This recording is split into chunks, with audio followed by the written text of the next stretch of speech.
For today's TRFM show, I'm going to react on the recent Q&A session called Premium Event 2025. I think ito na yung nalabas na rito yung news about the reciprocal tariff ni Donald Trump.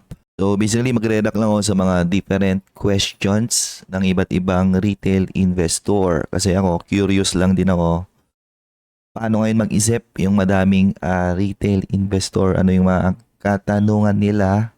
And of course, I will respond with my personal opinion only. So I think here's that first question. Uy, ano yun? No? Siguro ano naman yan, no? Technical analysis, bro. Let's go. Ayan, technical charts. Well, I think hindi naman nagte-technical ata to si Miss April Tan. Pero sa tanong niya, no, trying to gauge sentiment using technicals. Guys, you cannot gauge sentiment with technical analysis. Kasi sentiment is based on human emotion, di ba?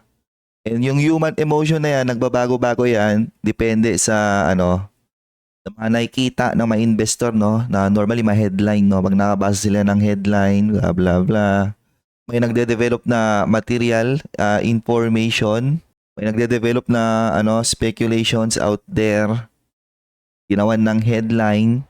So doon nagkaroon ng investor sentiment, which is again based on emotion, and ang emotion, di ba, that's random. There's no way you can predict human emotions. I think wala pa akong nakikitang na-inventong ganon. In fact, Albert Einstein, no, sumubok yan dati sa stock market, no. May parang storya si Albert Einstein na sumubok yan dati sa stock market and natalo siya.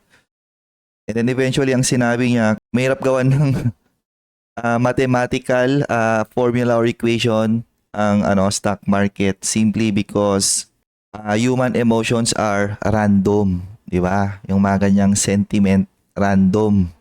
Yung mga technical analysis na yan, no? Yung mga chart na yan, yung mga indicators nyo, nakabase yan sa iba't ibang klase ng simple arithmetic equations from simple to complex. Na of course, yung mga ganyan, wala yung napre-predict na kung saan pupunta yung sentiment ng stock market. Maring pababangan yung stock market and then bukas na bukas din, no, biglang maglabas ng headline yung iba't ibang medias out there. Kunyari in interview si Donald Trump, biglang sinabi ni Donald Trump, di ba? Ika-cancel ko na yung tariff, ganon, bigla niyang ginanon. Magbabacktrack na kami sa sinasabi namin na tariff policy. What do you think will happen sa stock market kapag ginawa niya yon? Well, lang obviously mangyayari doon is tatalon ulit ang stock market, patatalonin ulit yung stock market kasi nga maging excited ulit yung mga investor. So yung inakali na lang fear, hindi pala nag-e-exist. So may excite ulit sila and magbibilihan ulit, therefore driving the stock market to go up. Yung mga ganong klase ng randomness, hindi kaya yan i-predict ng kahit anong technical analysis. There's no way, kung meron man, dapat yaman-yaman na nung tao na yon. And ito yung paniniwala ko dyan, no, that sentiments in the short term, yes, inapektuhan nyo yung paggalaw ng stock market, yung stock prices ng individual companies. But in the long term, stock prices, they will always follow their intrinsic value. Especially kapag wala na ganong uncertainty sa stock market, ganon. Kaya ako, ang ginagamit ko is always valuation. I buy companies based on valuation, based on fundamental analysis. So here's my personal stock research accessible sa mga supporters ng aking channel, both in YouTube and Patreon. And dito may mga in-upload ko yung aking mga one-pager stock analysis. And here, I will try to demonstrate ano yung nakikita ko sa stock market, that price action eventually will be driven by valuation. So my first example is, kukuha na lang ako sa mga blue chip companies kasi sila naman yung laging tinetrade, no? Sila yung laging pinapasok buy and sell ng madaming investors, both retail and institutional. Matataas yung kanilang liquidity. So one example kunyari is si SMPH. So here I have my data about SMPH. And kunyari mag-open up ako ng kanyang data noong 2022, 2023 and early part of 2024. So makikita nyo rito 2022 valuations ko sa kanya naglalaro 17 to 26, 2023 20 to 24 and early part of 2024 nag-improve na siya to 24 to 27. So year over year nag-improve siya ng nag-improve kasi you look at the company is growing and successfully nakapag-recover siya from the onslaught of COVID. However, if you look at the stock price, late of 2022 dito as high as 38, makikita nyo pababa siya ng pababa. No? Bakit? Well, because diyan napapasok yung relationship ng stock price versus valuation that in the long term, stock price will tend to track the intrinsic value ng mga companies na as you can see here. Diba? Although improving siya, pero for the longest time, overvalued pa ang SMPH. So early ng 2024, diba? This one is June of 2024. So June of 2024, andito siya, diba? 27, 28. I mean, look at my valuation, no? Diba? Trinak niya eh. Kumbaga ang tanong na lang dyan is kailan niya start sundan yung kanyang intrinsic value. Well, depende, no? Kung gaano kadami yung matatalino na investor na nagpa-participate on that stock. Kapag na-convince sila na overvalued pala yung stock na to, ta-trade nila yan, isa-sell down nila yan eventually. Okay? Pwede siyang mag-continue ng overvalued for a very long time. Habang dumadami yung pa-participate dyan na investor, napapaniwala sila that SM is overvalued. Obviously, SMPH is overvalued for a very long time. Pag naimasmasan sila, bebenta na nila yan. Okay. How about stocks that are going up? Kunyari, BDO, di ba? Last ng banking sector in the previous years. So, ganun ulit. Mag-open up ako ng siguro 3 data points. So, here's BDO. And makita nyo dito is also a growing company kasi nga maganda yung performance ng banking sector on previous years. Very much favorable sa nila yung economic environment. So nakikita nyo year over year growing yung valuation ko sa kanya only because growing din yung company. And noong 2022, di ba? December of 2022, so BDO December of 2022, nandito lang siya noon, no? Trading 100 something. So undervalued, di ba? Bargain price ko sa niya 120 lang eh. So the company is growing and growing and growing such that fast forward na ng 2020 June of 2024, di ba? During that time nagte-trade na siya, saan na ba 'yon? June of 2024. Eto, nag-trade siya sa as 128. Actually, nag-sell down siya and then biglang pinitik until 167. So, makikita nyo, unti-unti, tinatrack niya ng tinatrack, di ba? Yung mga long-term valuations ko. Obviously, na-break na niya yung iba. Sa as 170 na valuation, nabasag na niya, no? So, ang tinatrack na niya is yung 180 to 200 something na valuation. Nakapag walang issue sa stock market, for sure, pupuntahan niya ulit yan. Except that with the ongoing ngayon na kaguluhan sa stock market or I should say sa global economy, potential recession, kapag ganyan kasi, mahihina mga bangko. So, that's one hindrance, no? For BDO na targetin yung kanyang intrinsic value. Kasi pag nangyari yun, pag nagmaterialize ang isang global recession, maapektuhan yung mga banking stock. Actually, maraming companies maapektuhan. valuations nila magbababaan, and kapag nangyari yon, no, eto instead na umakyat, babagsak ulit to. Okay, itatrack niya ulit yung kanyang bagong valuation based on new material information na magde-develop, di ba? Ganun ang tingin ko sa stock market. While yes, sentiments will drive stock prices in the short term, but in the long term, itatrack lagi nila yung kanilang valuation. Therefore, given that idea na ganun nga, so tatanungin ko yung sarili ko.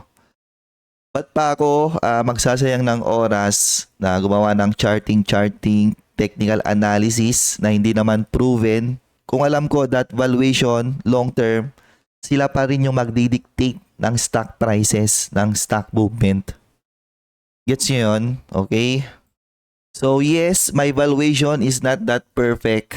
Sa aking stock research, kung gusto nyong makita yung relationship ng fundamentals, valuation versus stock price, ganun yung gawin nyo, no? Mag-open up kayo ng iba't ibang points ng iba't ibang company and see for yourself, di ba?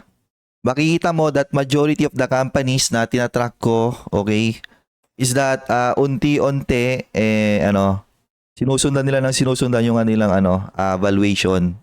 Kumbaga nagkakaiba lang sila ng timing, and depende sa risk and uncertainty na nangyari sa stock market, no?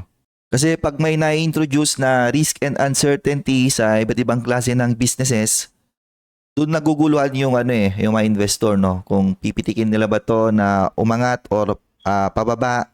Yung ginagawa ng investor is nag-aantay sila ng bagong timing kung mag-develop yung inakala nila na material information. Kung hindi, no, kung walang nagde-develop, everything is okay and the company is growing, eventually babuy up nila yan. Meanwhile, kung nag-develop yung mga yung mga bagong material information na makaapekto sa fundamentals ng company, kahit ang current trajectory niya is growing, kung nakikita ng mga investor na eto magde-develop to, isi-sell down nila yung mga stock. Okay?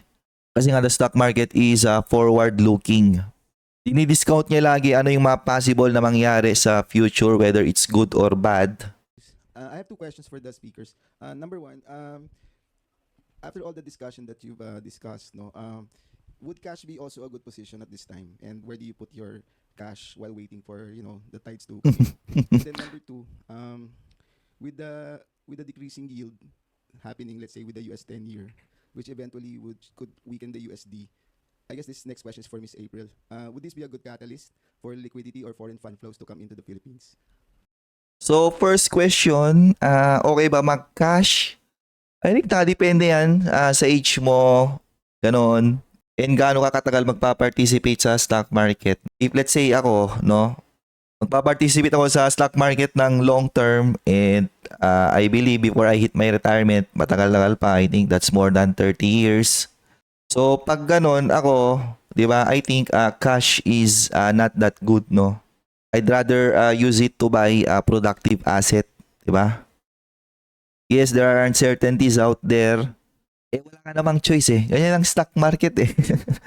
There will always be uncertainty. Okay? It's just that mas maingay ngayon yung uncertainty compared siguro sa iba. Noong 2022, ganun din eh. Di ba? Nung ginagera ng Russia yung Ukraine eh. And if magbe-base ka rin kasi sa historical data, putting your money in cash is really not that good idea. So based on data, kapag nag-invest ka sa isang stock market at any points, mapa bull market man or bear market, sa tuktok or sa baba ng isang stock market, kapag ang timeline is long term, let's say 20 to 30 years, putting your money will always outperform the cash massively. Kasi itong tanong niya is a question about market timing again. Something that I really don't personally do. As much as possible, I want my cash to be invested in the stock market into a productive asset, di ba? Nag-generate ng profit, and in return, some portion of those profits ibabalik na nila sa akin in the form of dividends na pwede ulit i-reinvest, di ba? Yung isang question is investors are flocking right now sa sa US Treasuries daw, and because of that nagbababaan yung yield. Eventually, yung mga foreign investors daw ba pupunta sa Pilipinas? Well, they don't have to. Kasi while Philippines is yes an attractive is an attractive valuation, no. Mostly kasi ng foreign investor hindi yan tumitingin sa kung very cheap yung valuation ng isang bansa, no. Pupunta yan sa mga bansa na sa tingin nila mas resilient yung economy, ganon, mas progressive. Until may pakita ng Pilipinas na resilient yung economy ng Pilipinas and continuous yung progression ng Pilipinas, then I think diyan ka talaga mapag-attract ng foreign investor, hindi sa dahil very cheap yung ating market ngayon. Question for Ma'am April. Ma'am, there seems to be an increasing tension between the United States and China over Taiwan. And if things escalate furthermore, in all probability we will be involved. Now, do you see No. this factor exposure in the part of Philippine markets? And for Filipino investors who are into the domestic equities and bond markets, how should we best prepare for a worst case situation that something actually happens between the two countries?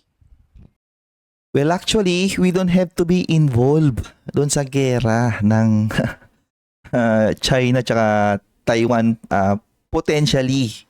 Kasi kunyari, worst case scenario, pinasok ng China ang Taiwan, pwede namang hindi pumasok ang Pilipinas doon di ba? Pwede nga mag-usap lang dyan is embassy to embassy, bigyan ng green lane, di ba? Yung mga OFWs. And then from there, pwede silang pauwiin, di ba? Paunti-unti. Hindi tayo kailangang magmatapang dyan, di ba? Ang nag-uujog lang naman sa Pilipinas na ma-involve tayo dyan is the US. Okay? So, ang US kasi, malaki yung interest nila sa Taiwan kasi dyan niluluto yung kanilang mga chips. Okay? Yung company na, ano tawag doon? Yung Taiwan Semiconductor. Dyan niluluto yung chips ng Nvidia, ganon, AMD, na ngayon, yun yung ginagamit nila sa potential AI boom ng bagong mundo. Okay? Kaya itong US, talagang gustong-gusto nilang protektahan pa yung Taiwan na yan kasi wala silang choice Napakinabangan nila Diyan yung chips nila Kung kunin yan ng China, di ba, which is may rights naman sila na kunin yan kasi Taiwan is Chinese people yan It just so happen na hindi magkasundo talaga yung dalawang yan kasi magkaibang partido yan di ba? Nagsama lang yung dalawa, yung communist tsaka yung yung parang nationalist, blah blah blah something nung nung ini-invade sila ng Japan, 'di ba? Yun yung pagkakaintindi ko diyan. And then nung na-repel nila yung Japan, 'di ba? Doon ulit sila nag-away. Bumalik ulit sila sa pag-aaway.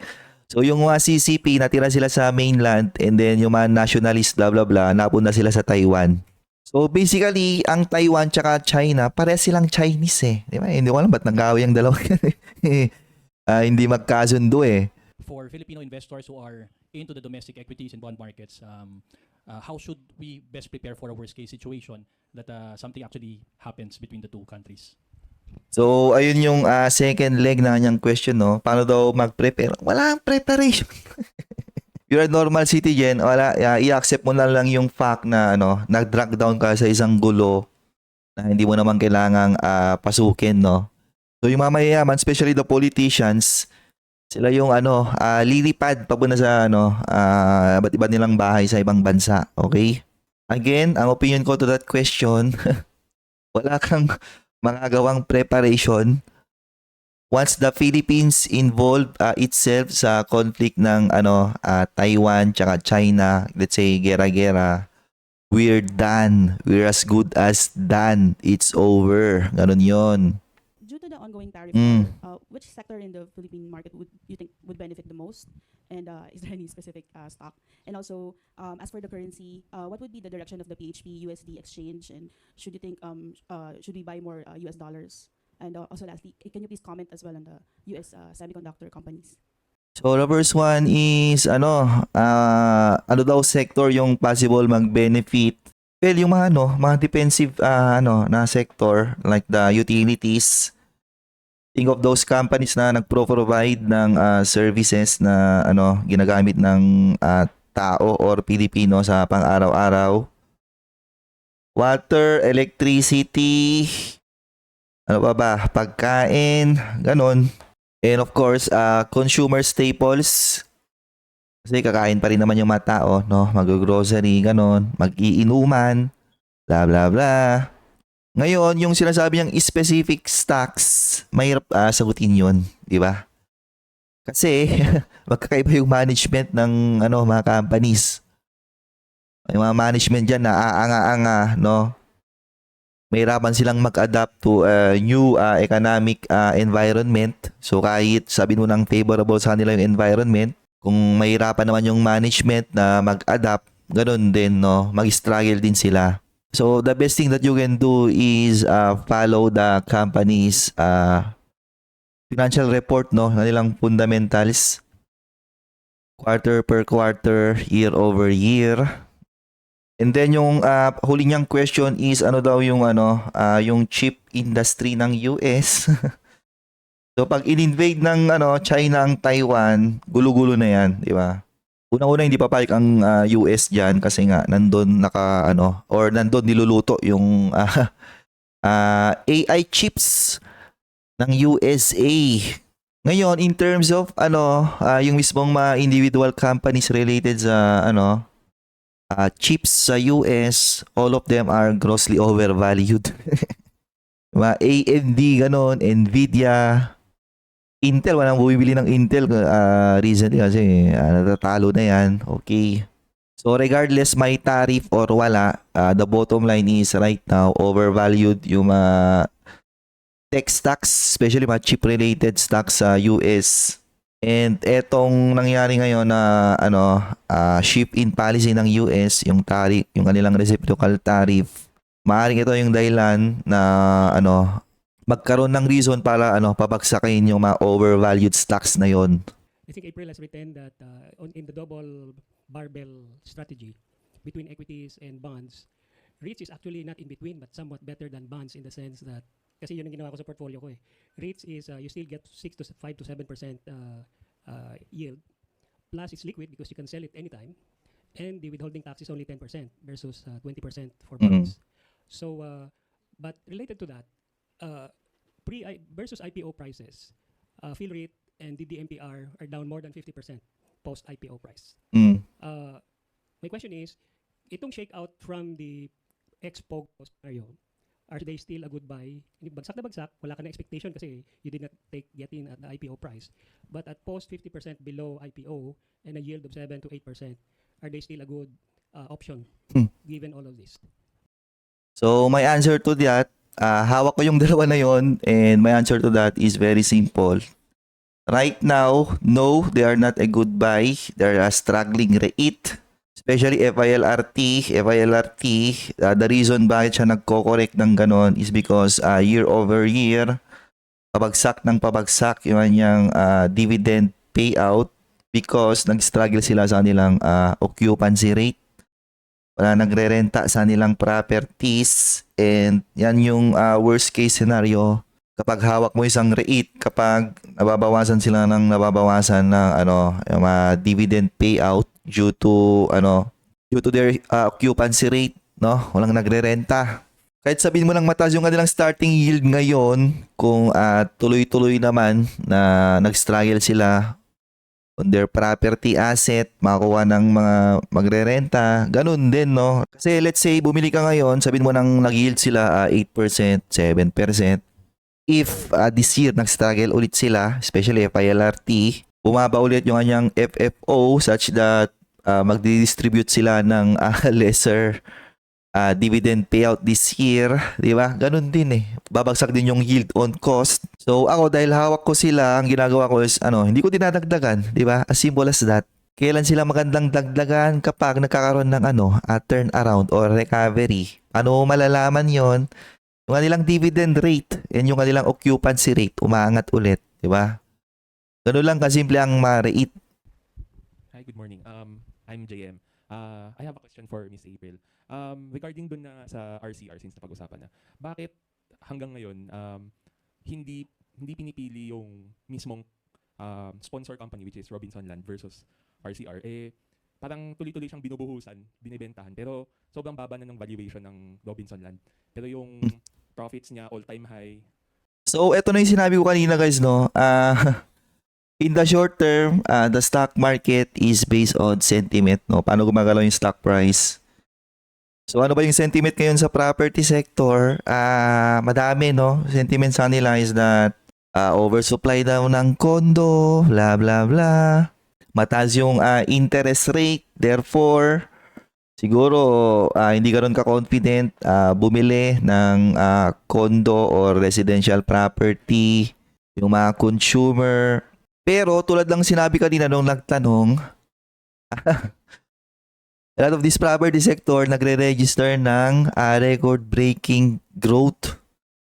So, eto yung tanong ko, is that an opportunity or hindi, no?